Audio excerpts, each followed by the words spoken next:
Bonjour à tous. Aujourd'hui, je vais vous lire une vie de Simone Weil dans la collection Livres de poche.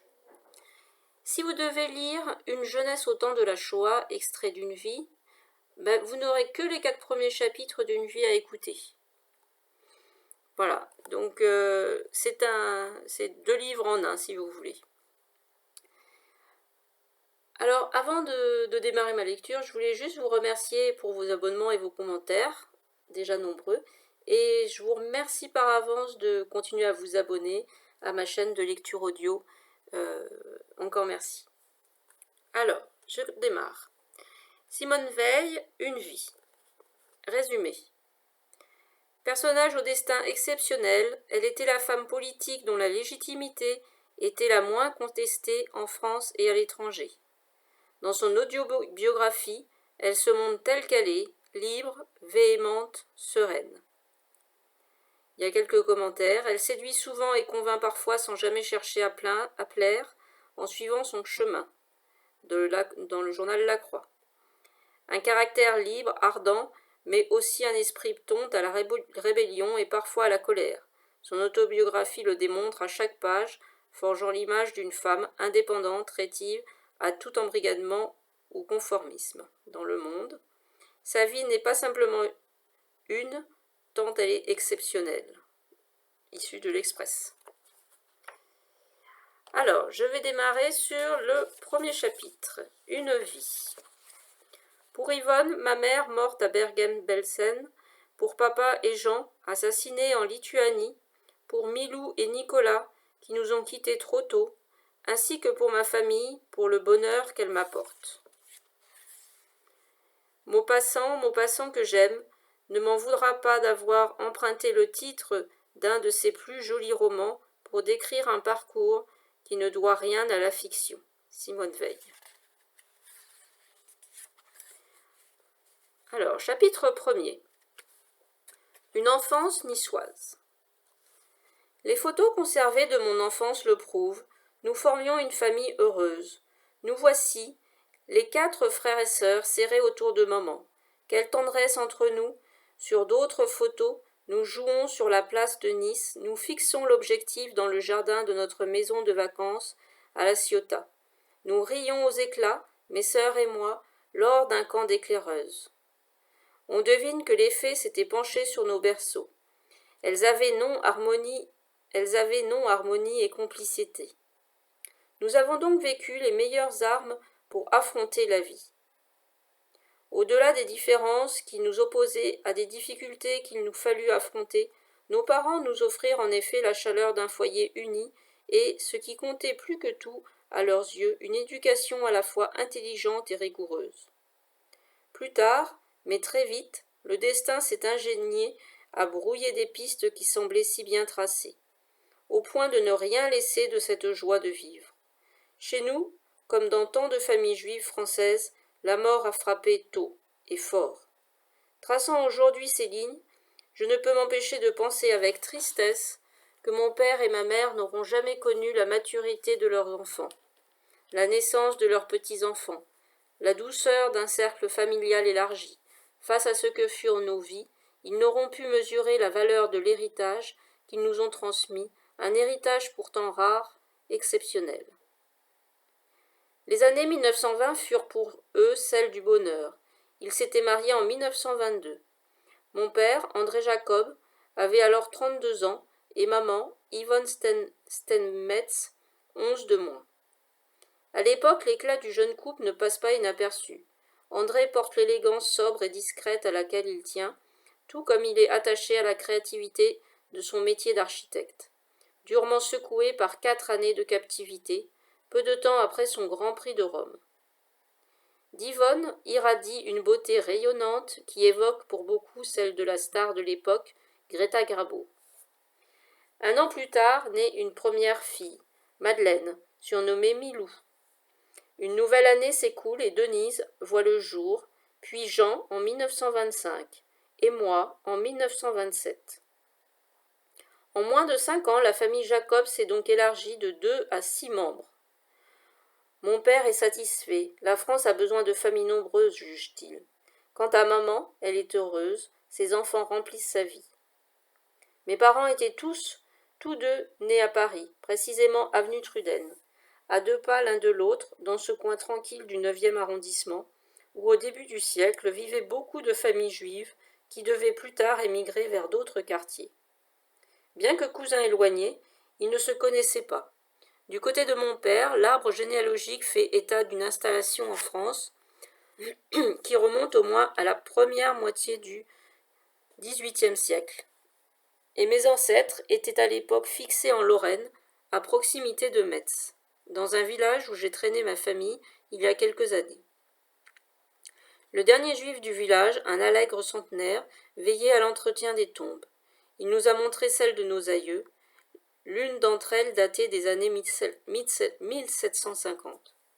On imagine l'émotion qui nous a éteints face à ces lointaines traces de notre présence dans ce village. Avant même la guerre de 1870, mes ancêtres paternels avaient gagné Paris, où ils s'installèrent comme artisans.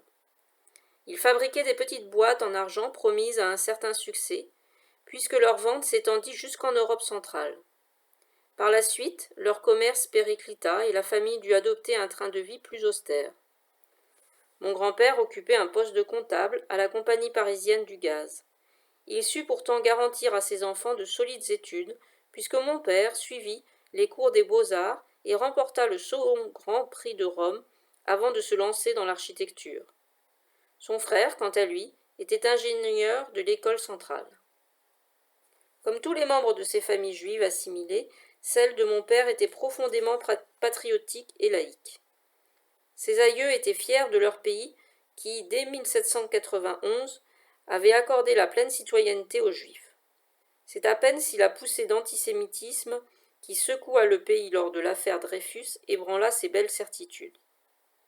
Très vite, tout était rentré dans l'ordre lorsque la République reconnut l'innocence du capitaine. Les descendants de 1789 ne pouvaient pas se tromper, aurait alors affirmé mon grand-père, tout en débouchant une bouteille de champagne pour fêter l'événement.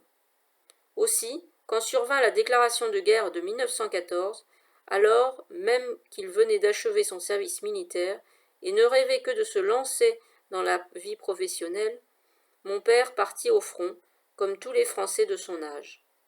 Mobilisé à Maubeuge, dans le service des aérostats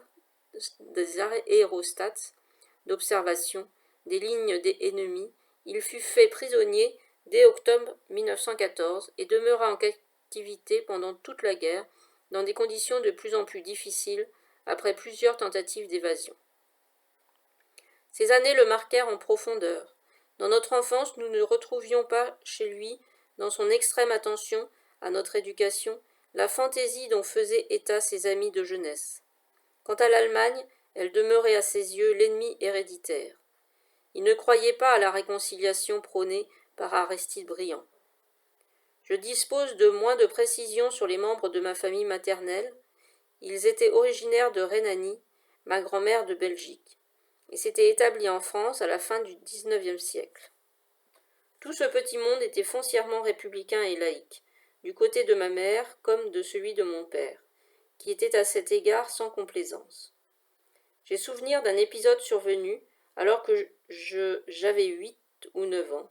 Une cousine italienne, de passage à la maison, avait pris l'initiative de m'entraîner avec elle dans une synagogue lorsque papa l'apprit. Il prévint la cousine en cas de récidive, elle n'aurait plus accès à la maison. Très simplement, nous étions juifs et laïcs et n'en faisions pas mystère. Au jardin d'enfance, une condisciple de 4 ou 5 ans m'avait mise en larmes en m'assurant que ma mère brûlerait en enfer puisque nous étions juifs. Cependant, j'ignorais tout de la religion. En 1937, visitant à Paris l'exposition universelle, nous sommes allés déjeuner dans un restaurant où nous avons gaillardement commandé une choucroute. Lorsque les cousins chez qui nous séjournions l'ont appris, ils se sont écriés « Mais vous vous rendez compte, manger une choucroute, et le jour de Kippour en plus ?» De cet épisode date le début de mon apprentissage des coutumes juives. Je reconnais sans la moindre honte qu'il est resté modeste. Pour autant, mon appartenance à la communauté juive ne m'a jamais fait problème. Elle était hautement revendiquée par mon père, non pour des raisons religieuses, mais culturelles. À ses yeux, si le peuple juif demeurait le peuple élu, c'était parce qu'il était celui du livre, le peuple de la pensée et de l'écriture. Je me rappelle lui avoir demandé, je devais avoir 14 ans ou 15 ans, est-ce que cela t'ennuierait que j'épouse quelqu'un qui ne soit pas juif? Il m'a répondu que pour sa part, il n'aurait jamais épousé une femme non juive, à moins qu'elle ne soit une aristocrate. Devant ma surprise, il s'est expliqué. Les juifs et les aristocrates sont les seuls qui savent lire depuis des siècles, et il n'y a que cela qui compte. Cette observation m'a marqué. Non seulement elle confirmait chez lui un trait de caractère connu de nous tous, ce mélange d'originalité et de rigueur qui le caractérisait, mais elle donnait la mesure de son attachement aux choses de l'esprit. Quand nous étions enfants, après notre bain, nous nous rendions dans son bureau pour l'écouter nous lire des contes de Perrault ou des fables de La Fontaine. Plus tard, dès 14 ou 15 ans, il ne supportait pas que nous nous délections de petits romans tels ceux de Rosamond Lehmann. Il convenait de lire non seulement les classiques, Michel de Montaigne, Jean Racine ou Blaise Pascal, mais aussi les modernes, Émile Zola ou Anatole France, et même, à ma grande surprise, le sulfureux Henri de Monterland. Lui-même lisait beaucoup. Il pratiquait en outre avec talent le dessin et la peinture. Il s'y adonnait avec l'assiduité et le sérieux qu'il mettait en toutes choses. Je possède encore quelques jolies aquarelles de lui. En revanche, contrairement à ma mère, la musique ne faisait pas partie de son univers. Quelques mots encore de la laïcité. Elle était notre référence, elle l'est demeurée. Ma mère, athée comme je le suis moi-même, continue d'incarner à mes yeux le paroxysme de la bonté. Pour autant, je ne méconnais pas l'aide que peuvent apporter les religions aux croyants, et je conserve avec admiration le souvenir de ces jeunes Polonaises que la vie du camp avait déjà réduites à un état quasi squelettique et qui s'obstinaient pourtant à jeûner le jour du Kippour. À leurs yeux, le respect des rites avait plus d'importance que leur survie, et j'en demeure impressionné. J'ai évoqué notre visite de l'exposition universelle. C'était un événement, car nous ne vivions pas à Paris. 2 ans après leur mariage, en 1924, mes parents avaient quitté la capitale pour s'installer à Nice. Mon père avait fait ce choix de la Côte d'Azur à la suite d'une intuition qui s'avéra juste, mais hélas, pour la prospérité de son entreprise, prématurée de quelques décennies. Il avait anticipé l'essor de la construction sur le littoral de cette Riviera qui devenait alors à la mode. La ville de Nice, en particulier, connaissait un développement spectaculaire, dû en partie à l'afflux d'étrangers. Mon père, convaincu que la fortune l'attendait là-bas, décida de mettre le cap au sud. Maman ne vécut pas cette transhumance avec joie. À la demande de son époux, elle avait abandonné des études de chimie qui la passionnaient pour se consacrer à sa maison et à ses enfants. Il lui fallait maintenant quitter Paris, ses amis, sa famille, les concerts qui lui plaisaient. Pourtant, elle ne rechigna pas. Elle possédait une solide abnégation personnelle et avait l'habitude de passer par profit et perte ce que mon père considérait comme autant de détails secondaires. Impossible cependant de douter qu'elle ne m'ait transmis son désir d'autonomie. À mes yeux comme aux siens, une femme qui en a la possibilité se doit de poursuivre des études et de travailler, même si son mari n'y est pas favorable. Il y va de sa liberté et de son indépendance. Durant les premières années, les affaires de papa prirent, comme il l'avait prévu, un essor prometteur. Il engagea 2 dessinateurs, une secrétaire, et dessina les plans d'une villa à la Ciotat, selon lui, la première d'une longue série sur des terrains ayant jadis appartenu aux frères Lumière et qu'une société de bains de mer venait d'acquérir. Nous vivions à Nice, dans un bel immeuble bourgeois situé dans le quartier des musiciens. Autant qu'il m'en souvienne, mes sœurs et moi partagions une vaste chambre, tandis que mon frère, Jean, avait la sienne. Je revois surtout l'atelier de dessin où mon père et ses collaborateurs travaillaient dans une atmosphère studieuse et concentrée qui impressionnait la gamine que j'étais. Cette situation faste dura peu, et si les années 1920 avaient été faciles, les années 1930 furent celles des difficultés. La crise économique, la fameuse crise de 1929, allait sévèrement frapper ma famille comme celle de nombreux Français. Les commandes de mon père se ralentirent brutalement. La situation se détériora, d'autant plus qu'il manquait de souplesse vis-à-vis de ses clients, cherchant toujours à les convaincre de ses propres choix architecturaux. Dès 1931 ou 1932, il fallut vendre notre voiture, quitter le centre-ville et emménager dans un appartement plus modeste, nettement moins confortable. Plus de chauffage central, mais un grand poêle dans l'entrée, en place du parquet, un simple carrelage provençal, pas de chambre pour mon frère qui dormait dans la salle à manger. Désormais, nous ressentions au quotidien les difficultés financières auxquelles notre famille était confrontée. Même si la petite dernière que j'étais en avait une moindre perception que les autres membres de la famille, je voyais bien que maman regrettait notre ancien appartement. À l'âge de 5 ans, ces petites gênes matérielles m'affectaient peu. Au contraire, j'ai beaucoup aimé cet appartement de la rue Cluvier, le pittoresque de l'environnement, la proximité de la campagne. Nos fenêtres donnaient sur l'église russe, exacte reproduction d'une église de Moscou, construite à l'occasion de la visite du tsar en France. Et avant même l'arrivée de nombreux réfugiés fuyant la révolution d'octobre, tout ce quartier s'était donc imprégné de culture russe. Et près de chez nous, on trouvait des cours de tennis, eux aussi construits à l'occasion de la venue du tsar. Un peu plus loin, un boulevard portait le nom de Tsarevitch. Je revois notre chambre, son papier peint, bleu avec des dessins. Elle ouvrait sur un balcon où poussaient des plantes en pot et au-delà sur le vaste jardin d'un horticulteur.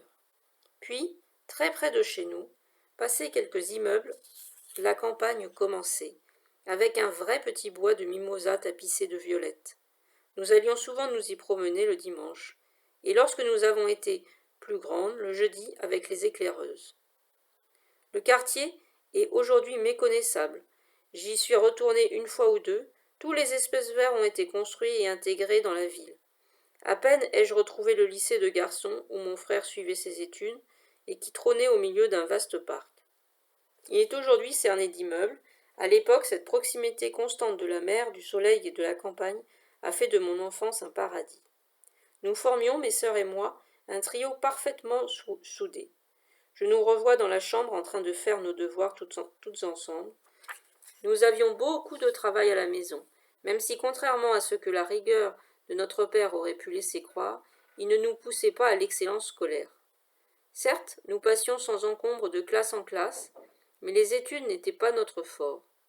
Nous remportions des prix dans les matières qui nous intéressaient, mais pour le reste, nous nous contentions de faire ce qu'il fallait.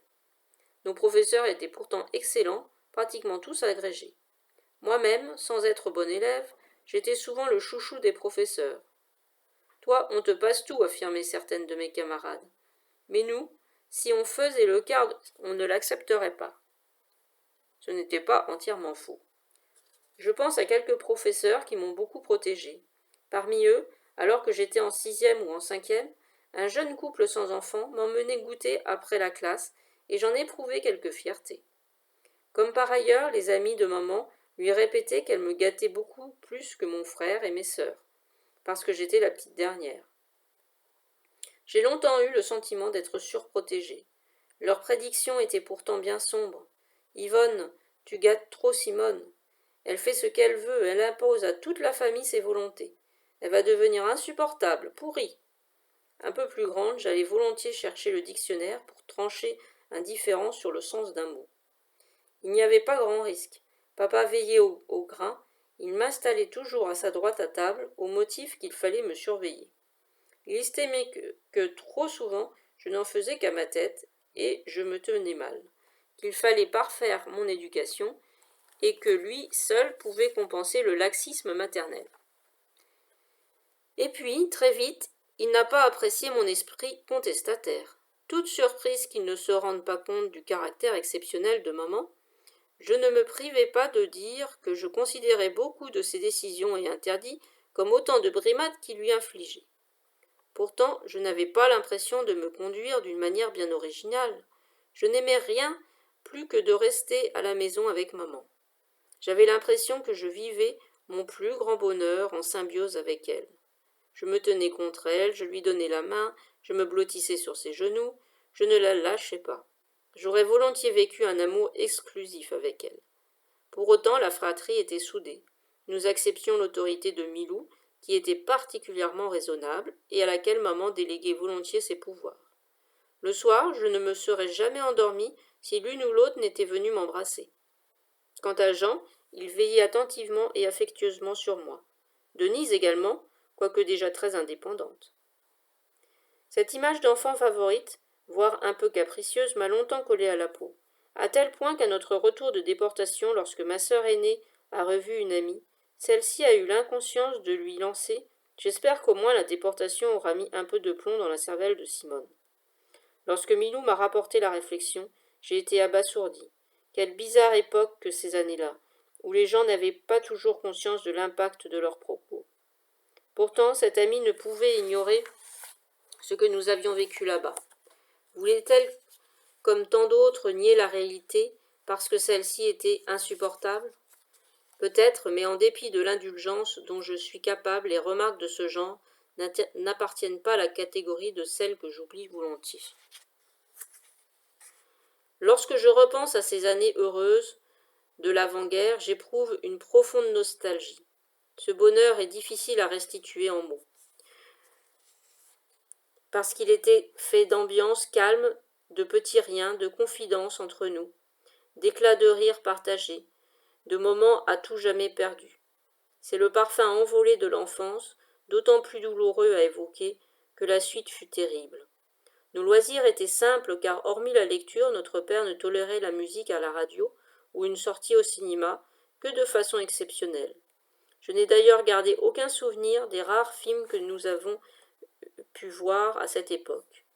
Nous passions l'essentiel de notre temps libre en famille, entre nous, ou plus tard, lorsque nous avons grandi dans le groupe des éclaireuses dont nous faisons partie.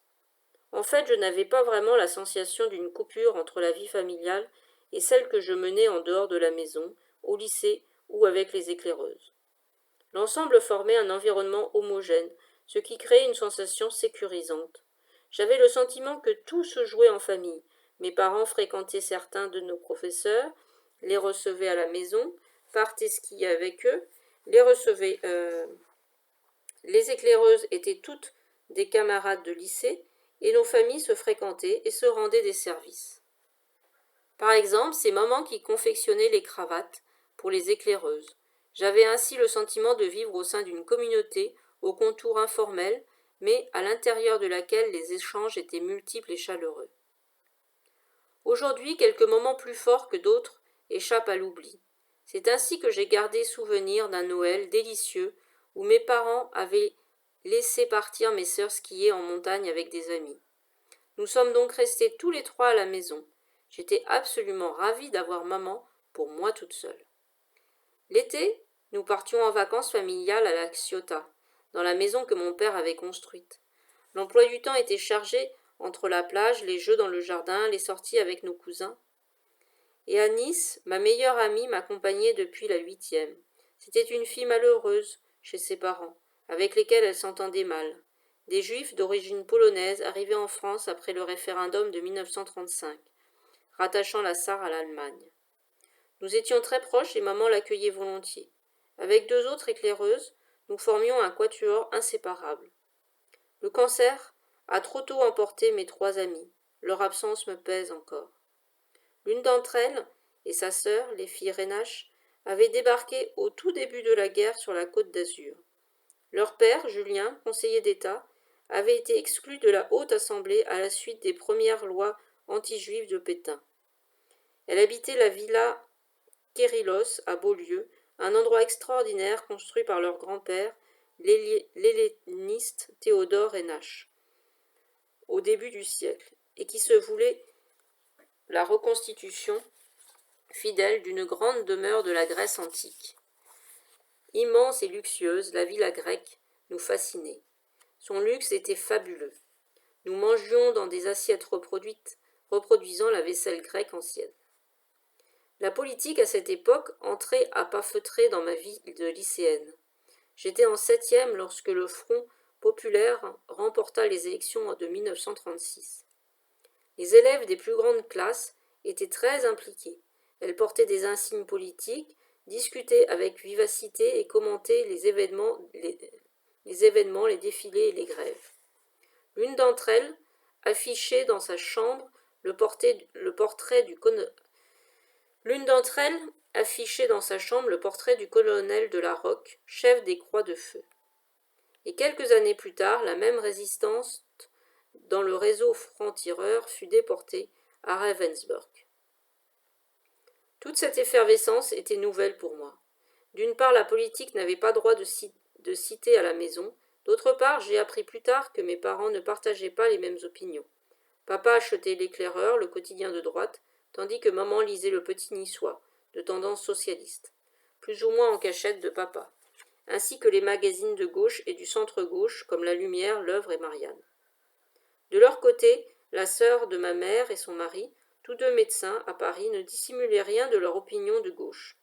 Ils avaient eu des sympathies communistes, mais le voyage qu'ils avaient effectué vers 1934 en URSS les avait vaccinés. Tout comme André Gide, ils en étaient revenus déconfits, sans pour autant virer à droite. J'ai conservé des souvenirs précis des premières années de l'Allemagne nationale-socialiste et de la montée de l'antisémitisme. Les Français cultivaient le souvenir de la Première Guerre mondiale et évoquaient l'hécatombe qui avait décimé les familles. La guerre était restée omniprésente et le péril allemand obsédant lorsque mon père évoquait les Boches. Car il ne disait jamais les Allemands, c'était toujours avec colère. Il les détestait, et lorsque maman, par exemple, disait « Si on avait écouté Briand et Stersman, nos pays se seraient réconciliés, il n'y aurait pas eu Hitler. » Mon père répliquait « De toute façon, on ne peut jamais s'entendre avec les Boches. » Il reste que pendant des mois, sinon des années, peu de personnes ont compris ce qui se passait outre-Rhin. L'été 1934, pendant nos vacances à La Ciotat, maman jouait au tennis avec un jeune homme de retour d'Allemagne, après un séjour de plusieurs années.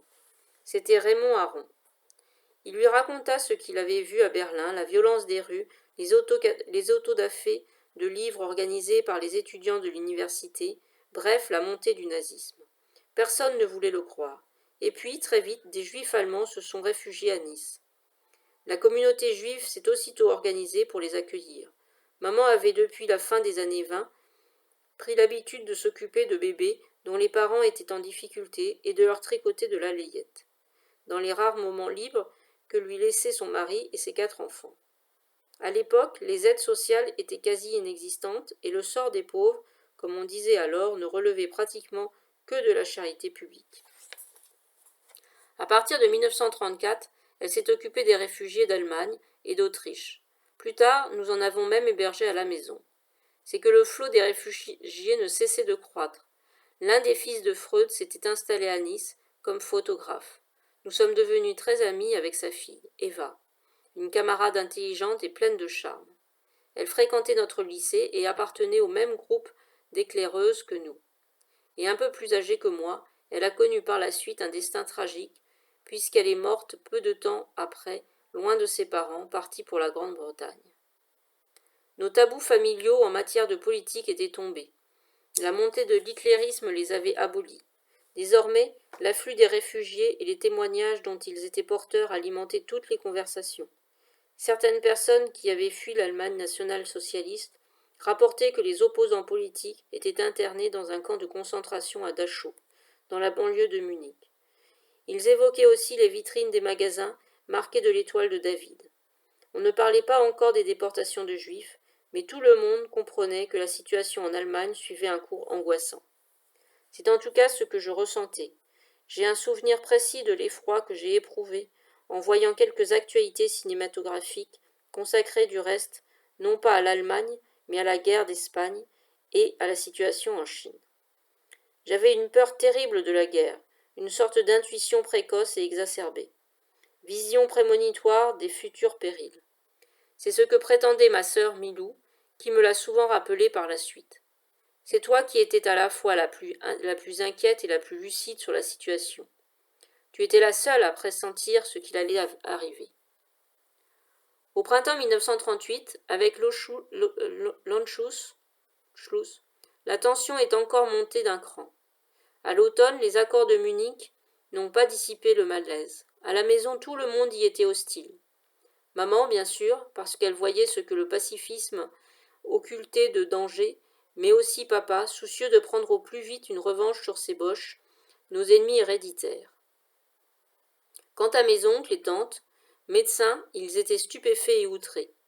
Eux, qui avaient soutenu les républicains espagnols, au point que mon oncle avait même envisagé de s'engager dans les brigades internationales, n'admettaient pas la non-intervention de la France. Et dans l'été 1939, l'entrée en guerre a été vécue par certains comme un soulagement. Dans les mois qui ont suivi, on plaisanta beaucoup à propos de la drôle de guerre. Je ne partageais pas ce soulagement. Je me revois disant à ma sœur, tu sais, nous, on est convaincus qu'on va gagner, mais les Allemands sont aussi persuadés qu'ils vont gagner. Ce n'était pas pessimisme de ma part, mais ce trait de caractère que j'ai conservé, avec la manie de penser que les choses ne vont pas forcément de pair avec les vœux que l'on forme. Pour autant, nous étions loin de nous douter de ce qui nous attendait. D'abord, au fil du mois interminable, l'attente des combats, ensuite la défaite, l'armistice, le régime du maréchal Pétain, enfin les lois raciales et le déchaînement de la violence contre les Juifs. En un mot, ce que nous ignorions au sein de cette famille heureuse où l'on venait fêter mes 11 ans, puis mes 12 ans, c'est que le paradis de l'enfance était en train de s'engloutir.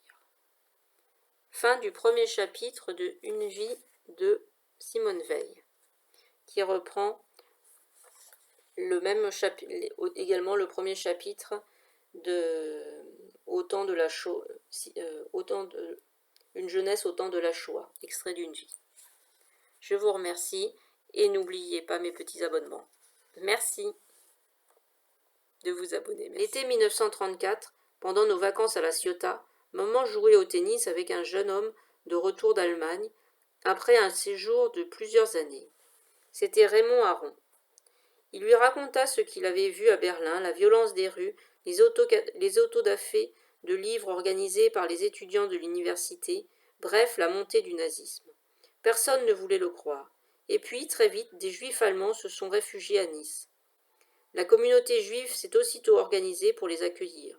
Maman avait, depuis la fin des années 20, pris l'habitude de s'occuper de bébés dont les parents étaient en difficulté et de leur tricoter de la layette, dans les rares moments libres que lui laissaient son mari et ses 4 enfants.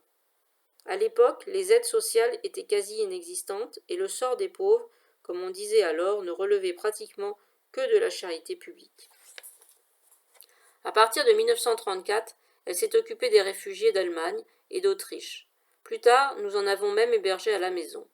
C'est que le flot des réfugiés ne cessait de croître. L'un des fils de Freud s'était installé à Nice comme photographe. Nous sommes devenus très amis avec sa fille, Eva, une camarade intelligente et pleine de charme. Elle fréquentait notre lycée et appartenait au même groupe d'éclaireuses que nous. Et un peu plus âgée que moi, elle a connu par la suite un destin tragique, puisqu'elle est morte peu de temps après, loin de ses parents, partis pour la Grande-Bretagne. Nos tabous familiaux en matière de politique étaient tombés. La montée de l'hitlérisme les avait abolis. Désormais, l'afflux des réfugiés et les témoignages dont ils étaient porteurs alimentaient toutes les conversations. Certaines personnes qui avaient fui l'Allemagne nationale-socialiste rapportaient que les opposants politiques étaient internés dans un camp de concentration à Dachau, dans la banlieue de Munich. Ils évoquaient aussi les vitrines des magasins marquées de l'étoile de David.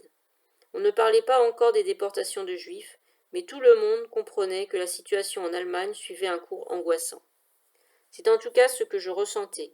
J'ai un souvenir précis de l'effroi que j'ai éprouvé en voyant quelques actualités cinématographiques consacrées du reste non pas à l'Allemagne, mais à la guerre d'Espagne et à la situation en Chine. J'avais une peur terrible de la guerre, une sorte d'intuition précoce et exacerbée. Vision prémonitoire des futurs périls. C'est ce que prétendait ma sœur Milou, qui me l'a souvent rappelé par la suite. C'est toi qui étais à la fois la plus inquiète et la plus lucide sur la situation. Tu étais la seule à pressentir ce qu'il allait arriver. Au printemps 1938, avec l'Anschluss, la tension est encore montée d'un cran. À l'automne, les accords de Munich n'ont pas dissipé le malaise. À la maison, tout le monde y était hostile.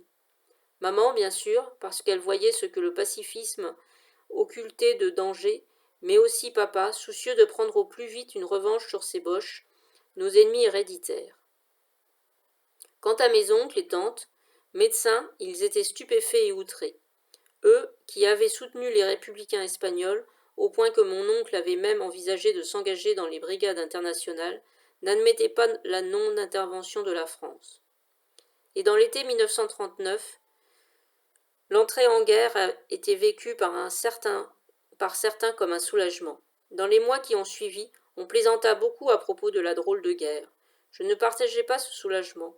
Je me revois disant à ma sœur, tu sais, nous, on est convaincus qu'on va gagner, mais les Allemands sont aussi persuadés qu'ils vont gagner. Ce n'était pas pessimisme de ma part, mais ce trait de caractère que j'ai conservé, avec la manie de penser que les choses ne vont pas forcément de pair avec les vœux que l'on forme. Pour autant, nous étions loin de nous douter de ce qui nous attendait.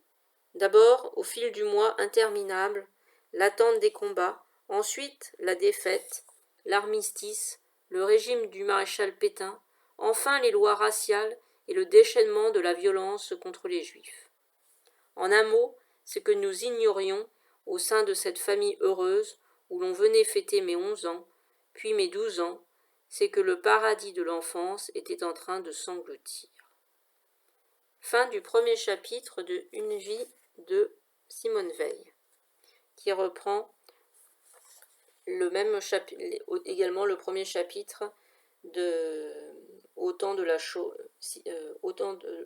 Une jeunesse au temps de la Shoah, extrait d'une vie. Je vous remercie et n'oubliez pas mes petits abonnements. Merci de vous abonner, merci.